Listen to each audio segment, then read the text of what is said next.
But this is Duca on the move for Montreal. Dilly Duca, let's see what he does. A left foot shot, that's in! Dilly Duca beat his man, and the Rutgers product makes it 1-0 Montreal.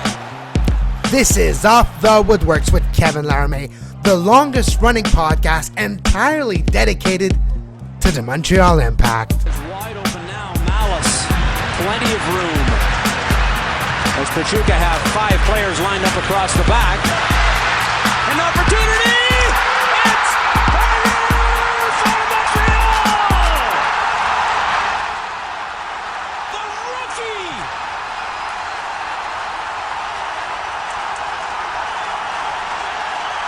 Bedlam at the Big O!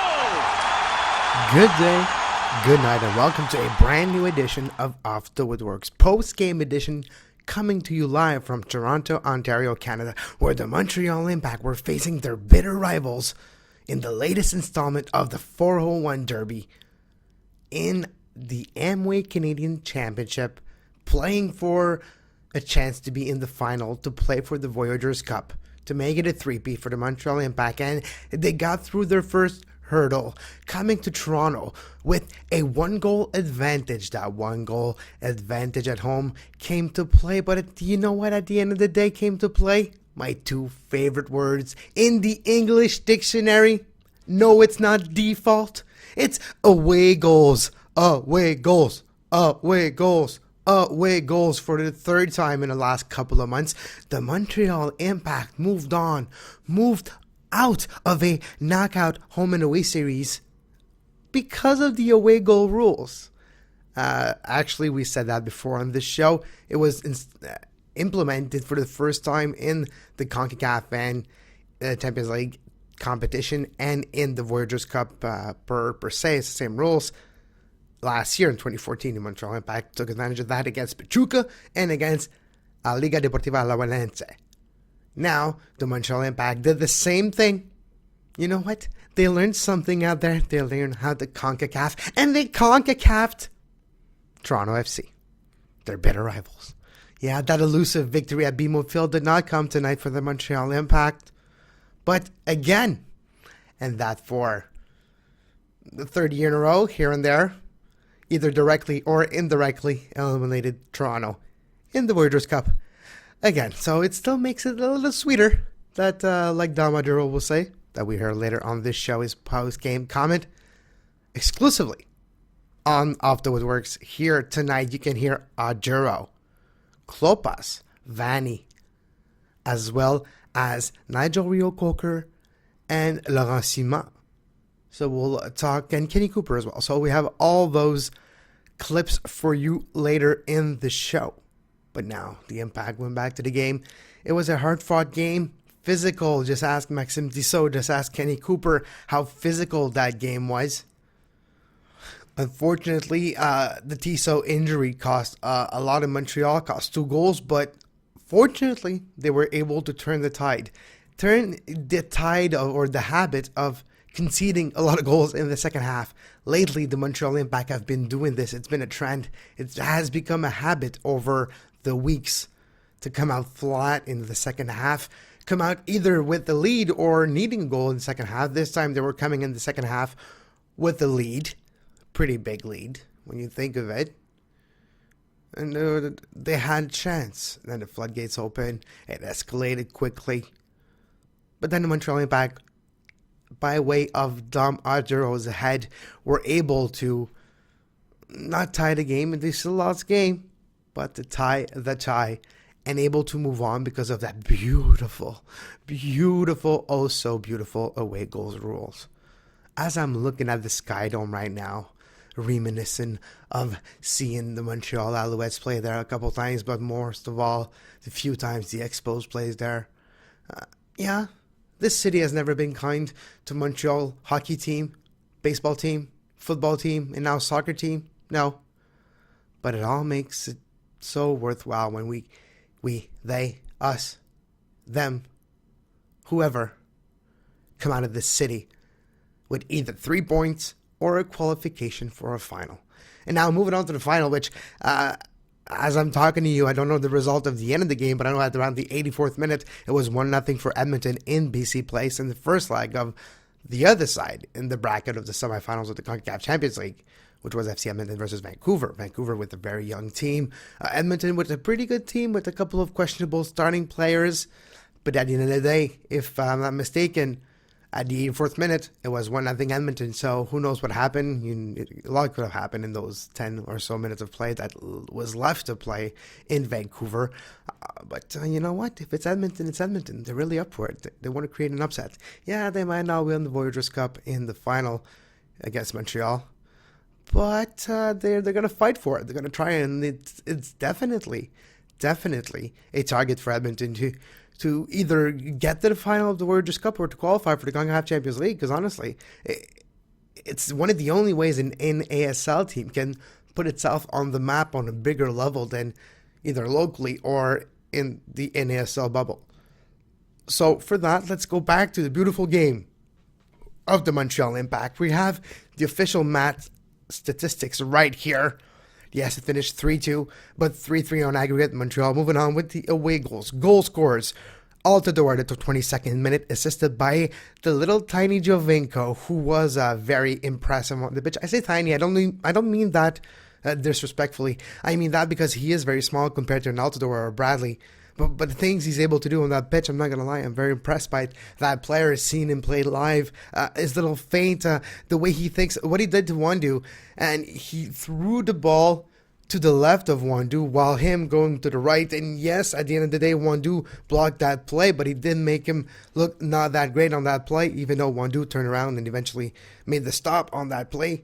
But Giovinco made a great way towards the goal. And it's the type of things that you don't see every day. And when you see it, it really jumps out and stands out. And that's what Giovinco does. Even though he's not the biggest player, really not the biggest, he's closer to the smallest, he stands out really on that pitch. So we have to give credit to there.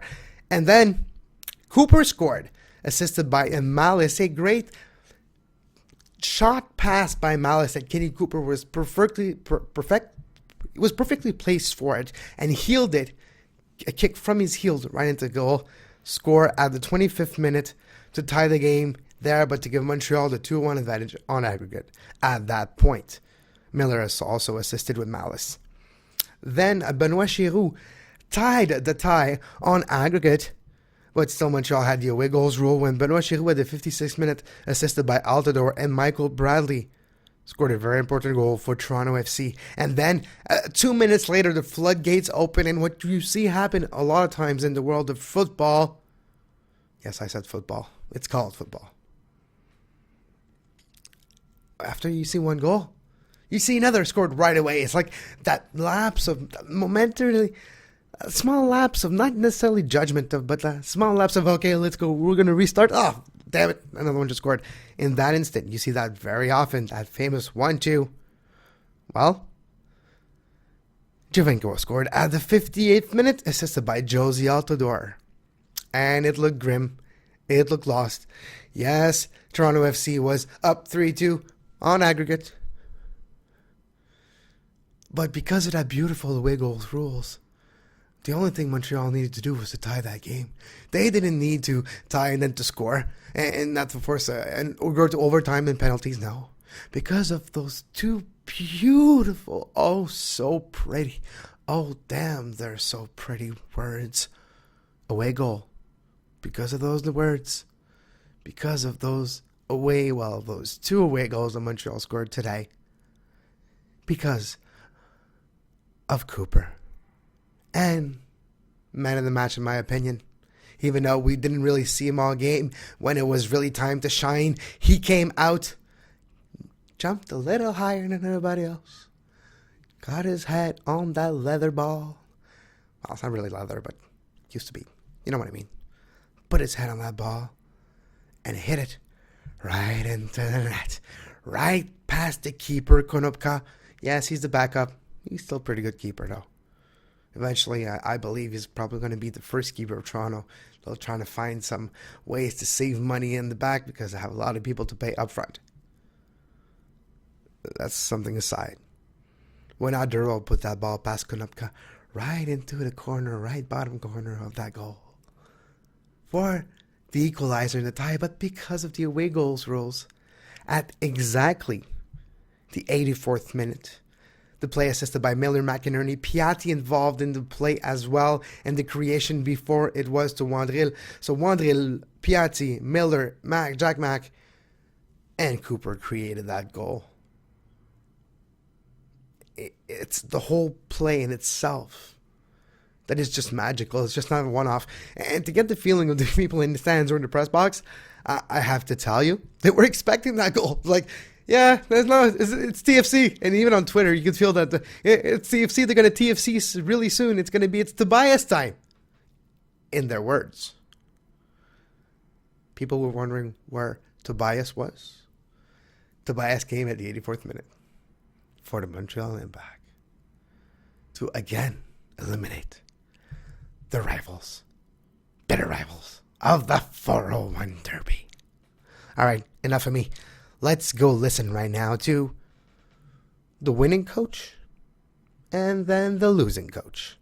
So Frank Klopas and then Greg Vanney. The overall performance today. No, I thought the first half, I think we, equalized, and I thought that we had the game pretty well in our terms, and I think when the unfortunate incident with Desault, he hit the boards really hard and he was out. We really couldn't get an answer if he was okay. It seemed to me like he was out of the match, and those 5 minutes changed the game, and then we had to make some drastic changes to get the goal. We pushed it. The game became open, and then it was who can make some plays. And then, it's a little risky because they have a lot of quality in the final third. But we scored, we scored that second goal that we needed. And then, I think we could have handled the end of the game a little bit better, but it was good to move on to the final in the Canadian Cup. So it's a good rivalry. It's good for us to go through. We needed this is something positive for sure. How is Desault? I think he's okay right now. Hopefully, I keep asking him what the score was, and he seems to remember. But I think it was just a scary situation because I saw the replay and he hit his head quite hard going out. So from his reaction, I thought he was out. I just couldn't get the microphones with the medical stuff wasn't working. I couldn't really see it, and I wanted to get Nigel in there quick, and then he was like, wait, we don't know, and then, I take responsibility because in those 7-8 minutes, we give up 2 goals. Kenny Cooper got injured in the first half. How's he doing right now? No, he's okay. I think he got knocked, knee to knee. It was just more uncomfortable of a bruise. It swelled up a little bit, but there's nothing structurally wrong with his knee. And I thought he did well up to that point. He was a handful. I think he was able to give us a good presence on top and hold the ball, but also be dangerous in the final third. And we wanted to, obviously to match the intensity in the midfield and the way they were going to play. And then I think it was a big part in the front part because then he was able to hold the ball and relieve a lot of pressure and bring the team up the field. So he did well. He'll be fine. Was it what was missing with Montreal? A player that can keep the ball higher to allow the block to move a little higher as well?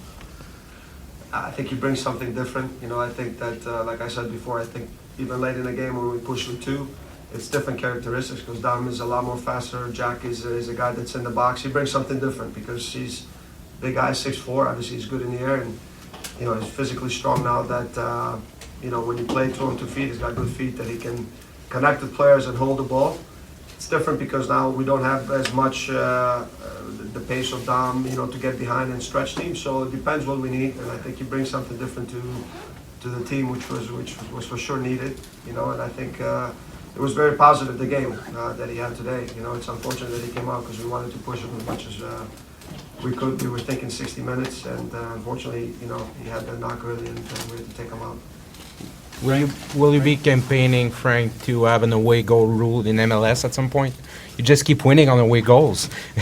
Yeah, well, I wish it was like that all the time. No, but I think in a tournament like that, it was important to, at home to keep the clean sheet for us, and then we had to make some changes like we talked about, but then, we find ways to score goals. But those 5 minutes that I think was unfortunate because we were men down and we could have handled the situation better. But listen, we found a way to score, and it was a great effort by the team because I think we did a very good job pressuring their midfield. And then there were moments where we held the ball and we were really good at doing so. Did you expect Toronto to play all three designated players, and how did you feel you handled it?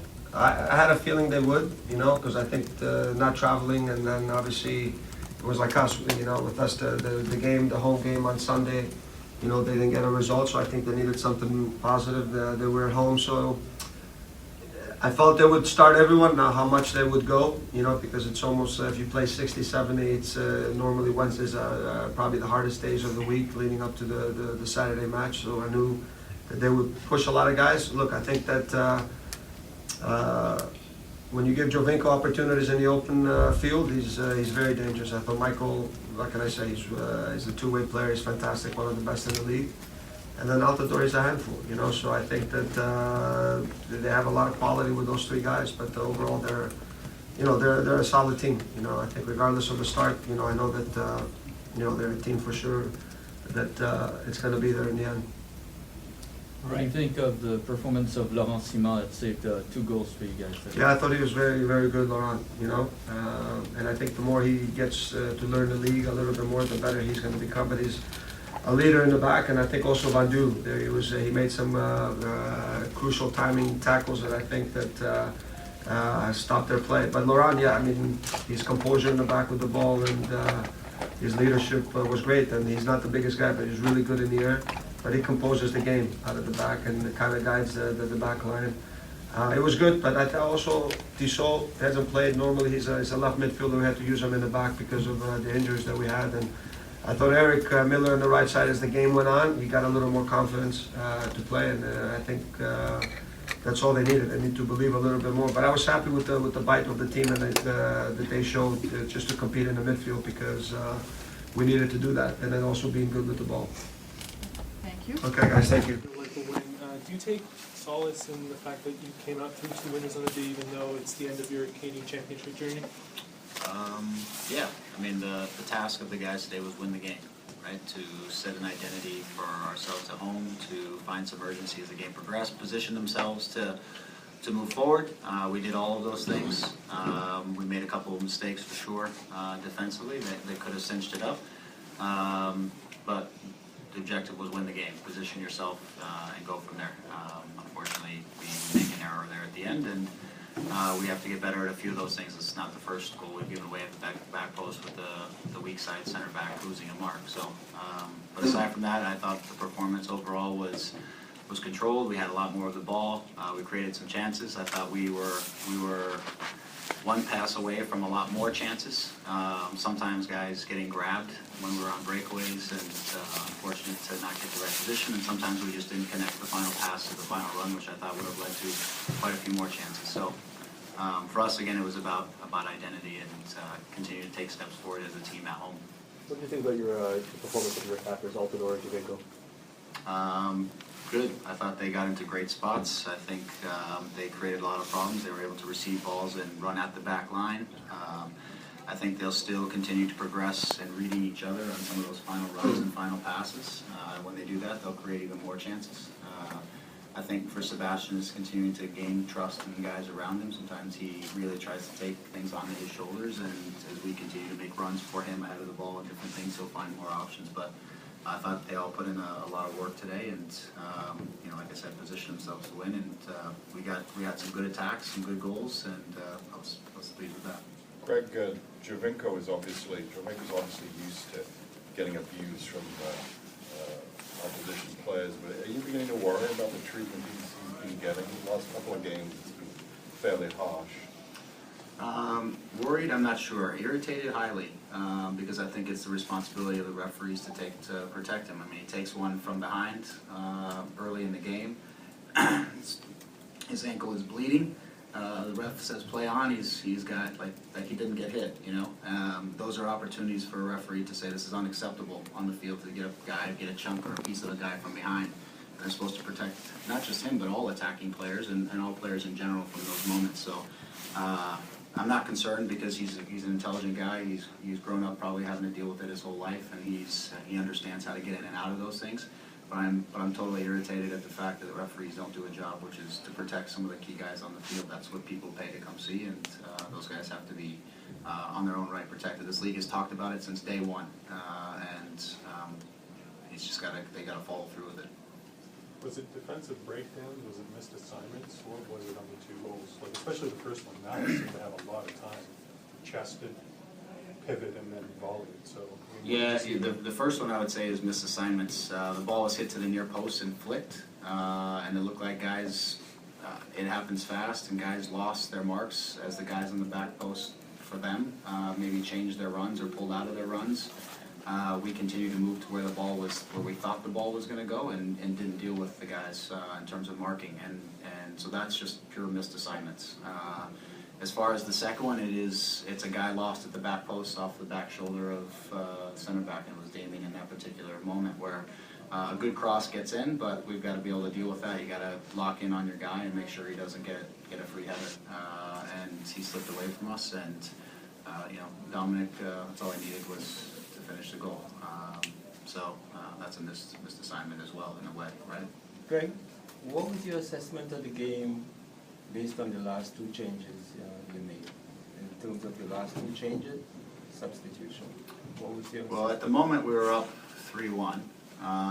So part of it was to get fresh legs onto the field to help us get pressure higher up the field for Josie.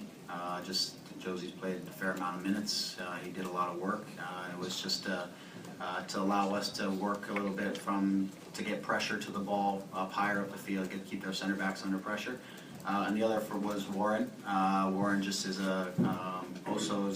I thought was having a good game, but he took a bit of a knock, and I thought he had a limp going, and a little bit of Warren's a good defender, midfield defender in one-on-one situations, so it was to help us sort of lock down defending in those wide areas. The other aspect of that was Michael dropping a little bit deeper and us flattening out a little bit more into 2 clear lines of 4 and understanding our responsibilities out of our defending shape, and not having Michael chasing higher up the field and looking to press the ball higher. So those are the main reasons for it, for us to go into the defending shape that we've been very solid in for the last 3 or 4 games. And just so happened that the cross got in the box didn't have anything to do with any of that. And the Hagelin sub when you needed a goal down? That was an opportunity for us when we knew we had to get the ball forward and get it in the box. It was to add size, a target, somebody that we can play into, or somebody we could get on the end of crosses in addition to Luke. Obviously, Sebastian is not the guy who's going to go jumping over top of people to head things in. So it was to free up Sebastian, occupy the center backs a little bit. If we could get the ball in wide positions or angled positions, it was to be able to play in and knock things down off of Nick or Luke, and for Sebastian to be able to clean up or pick up things into secondary. I mean, Nick has an opportunity in the box. He tries to bicycle it. I don't know if that's his thing, but he also had another look, I think, over the course of it to knock the ball down for guys. So it wasn't totally ineffective, but he was the last guy of size who could win things in the air when I thought we were going to be in a moment trying to dish some things in the box. You tried a new shape today, playing multiple midfielders and kind of a more wide angle. What was your assessment, or looking back at it now, is that something that you like to see, or will we see more of in the future? It wasn't a new shape, and it wasn't new tactics. It was different people in different places a little bit.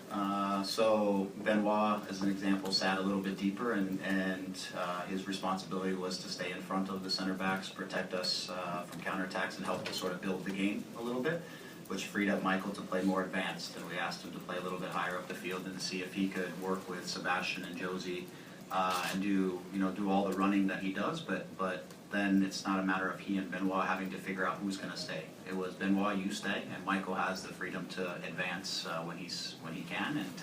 And then we used 2 central midfielders, so it was a diamond, is what it was. The reason was that. Was so that we were closer together to connect, and we could advance our outside backs to give us width, but then our central midfielders, the 4 of them, who were all very good in possession, were in good spots and good distances to help each other in terms of controlling possession and controlling the game a little bit. And I thought it was fine. I mean, I thought we created a lot of chances. I thought, with just a few more better final balls, we would have had even more chances. I think the times that we had difficult times in it, you will, was when we got started dribbling or taking too many touches or trying to make things. But when we moved the ball quickly, they had very little solution for where we had guys positioned on the field. I also think it gave a lot of space for Sebastian to drift out to the outside, where he really likes to come out to the left side, and because we didn't have a wide player in that position, he would slide out there and use that space. Sometimes when we played flat and we had a wide guy in the space, there's nowhere for Sebastian to drift out to. And, so all in all, I was pleased with that. I mean, like I said, we won the game and we created some good chances, and I thought we controlled the majority of the possession. Take one more for Greg. Or not.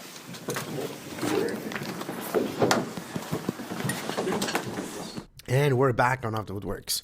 So after the coaches, we're now going to have on the show for you today, man of the match, series clinching goal scorer Dominic Oduro, followed by Nigel Reo-Coker, followed by Kenny Cooper, then Laurent Ciman. Then we'll be back for the translation of Laurent Ciman. So we'll be right back. Is it satisfying to do this against your former club? It's always satisfying, right? But I mean, at the end of the day, we advanced, and that's what's important for us right now. I mean, they played well. We got to give it to them. They had their chances to put it away. I mean, we had our chances too, but at the end of the day, I think the away goal counts, and I would just take that right now.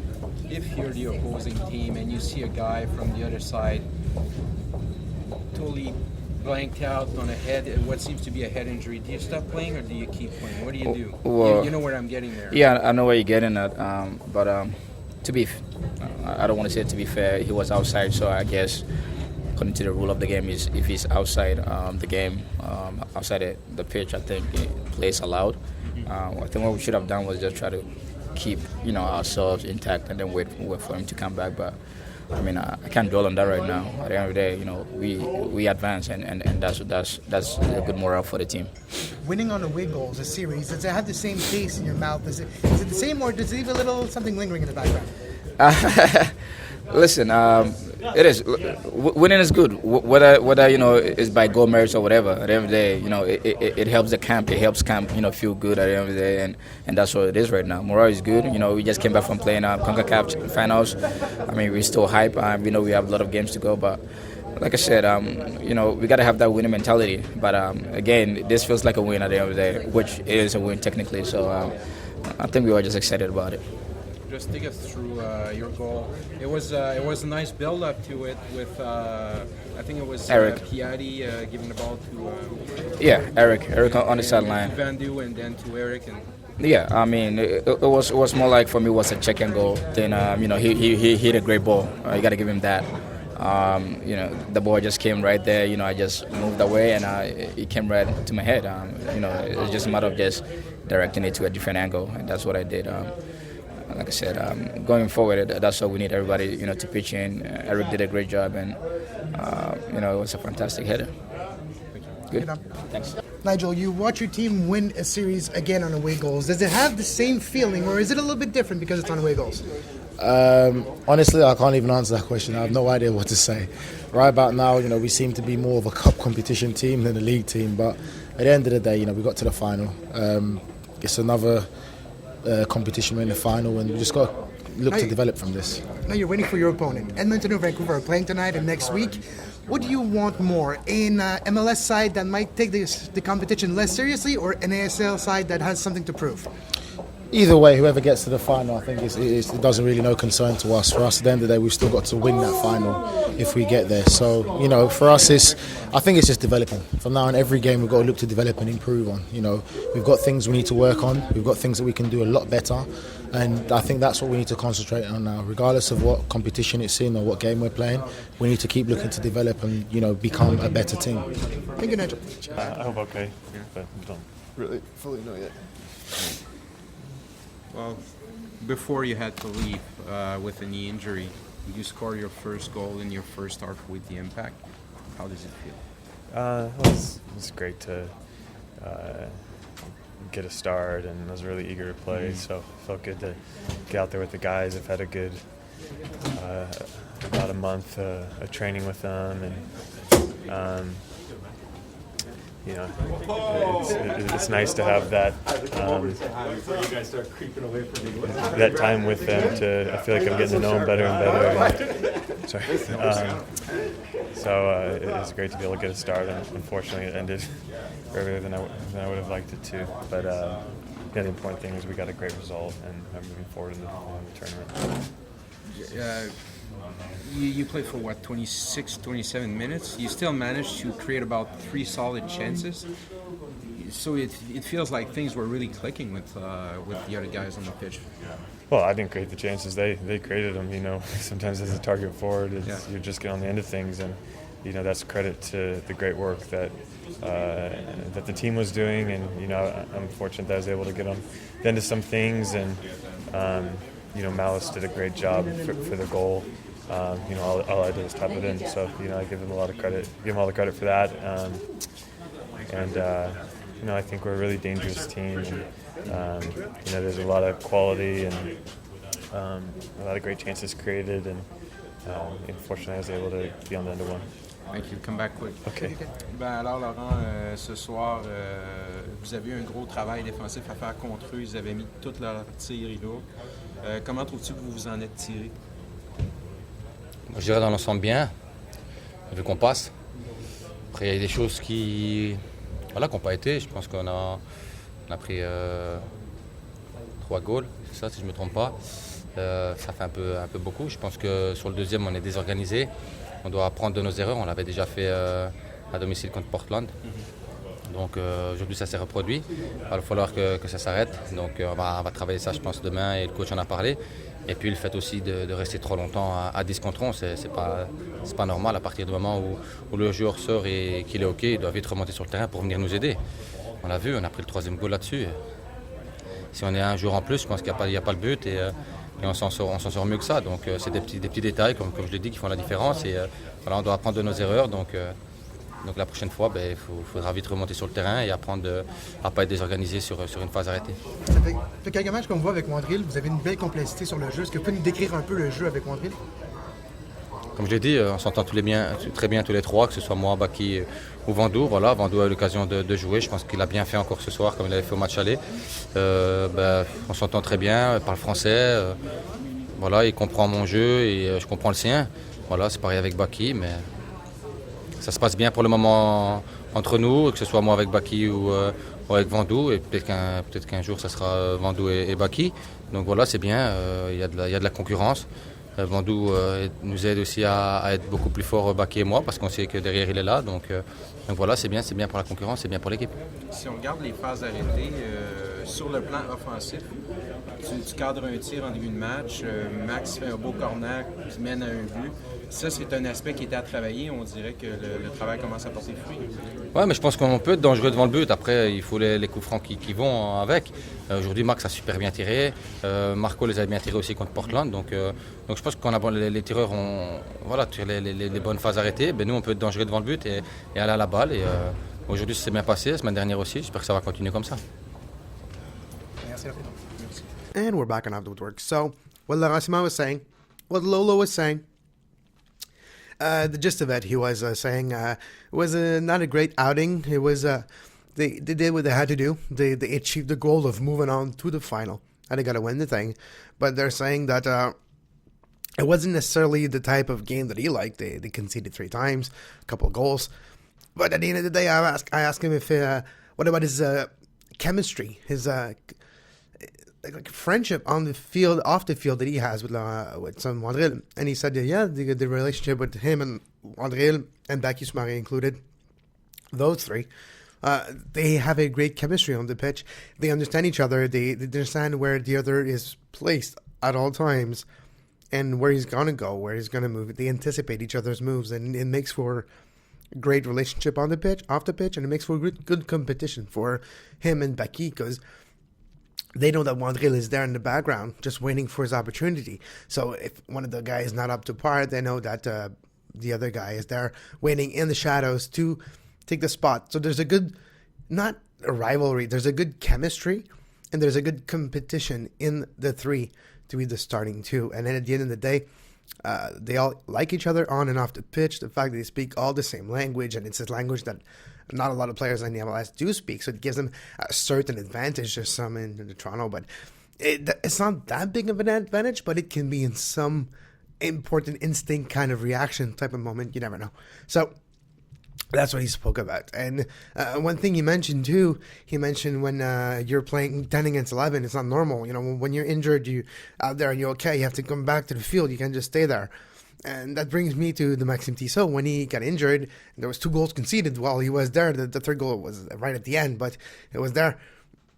And that's not necessarily normal. It's protocol in the actual rule books and the protocol, and that's coming from Maxime Tissot's mouth as well. I didn't get the audio, but we did talk to Maxime Tissot at the end of the night. He did look shaken up a little bit. He did seem fine, but he did look shaken up a little bit. He did seem like he didn't seem concussed. If that is what your question is, I'm not a medicine. I'm not a doctor. I couldn't tell you if he did have a concussion or not. He did look quite shaken, but not necessarily that much shaken. He just looked like a guy who's got hit hard and just probably had a big headache. But anyways, he was talking about the protocol in the book. When it's a head injury, you're supposed to stop the play right there and then and there. But unfortunately, and that's what Sim's words when he was talking to the referee, the head referee didn't see that it was a head injury. But the assistant on the sideline saw that. And he just didn't communicate it to the head referee, to the first referee, so he could stop the play. So the protocol of the head injury and the stop the play was not necessarily conducted or did the right way. And that happened, well, on the play. Well, in a way, he's out of the field of play. So, but you know the protocol with head injury, and it didn't happen on this game. And that in that moment, 2 goals were conceded by the Impact, and that could have been really costly. Could have cost the Montreal Impact a chance to fight for the Voyageurs Cup and a chance to go back to the tournament that we all so dearly love and did really well in last time around. You all know what I'm talking about, that famous CCL. So, at the end of the day, Dominic Oduro made the goal, but with the words of Maxime Tissot, he thought the play was stopped. He was, first of all, he was laid down there. After he was sliding, he was on the play with a defender, like on 50-50 play. And he kind of slide. He didn't really got tackled to slide. They both like went for the ball. They both like were sliding out of the pitch, but the way it's made now, the BMO field, the way the boards are, they're not like straight flat. They're a little bit angled. So he kind of slid, and his cleat kind of caught in the first, and with the force of the momentum of him going forward, his head just went straight in the boards, and it was head first and really hard. It wasn't like on the first one, it was like he's sliding, and then his cleats gets into the boards, then he's like flips, he turns around, and his head hits with the momentum of the slide there on the numeric board. Well, numeric. On the LED board on the side. And hit pretty hard, on the fact. And so then he's laying flat on his back, flat on his front side, on his belly. He's just laid there in belly. And he's told to get to his knees, and he is thinking all the way that the play stopped. He comes to his knees, turns around, he sees that they're still playing, and he sees the goal goes in. And like you could hear in the words of Frank Klopas wasn't sure. He couldn't communicate with the doctor properly. He couldn't get their stuff ready right now. So it was hard to remediate the situation fast. They couldn't do it as quickly as they thought it would. It's kind of like a series of circumstances that makes that it was longer and the goals conceded. But at the end of the day, they came through. They got over their second half jinx. Whatever the way it happens. It was a different way tonight, but it happens. It happened. And they got that tying, series winning on away goal by Dominic Oduro. All right, that wraps it up for tonight. Until next time on Off the Woodworkx, well, have a great soccer.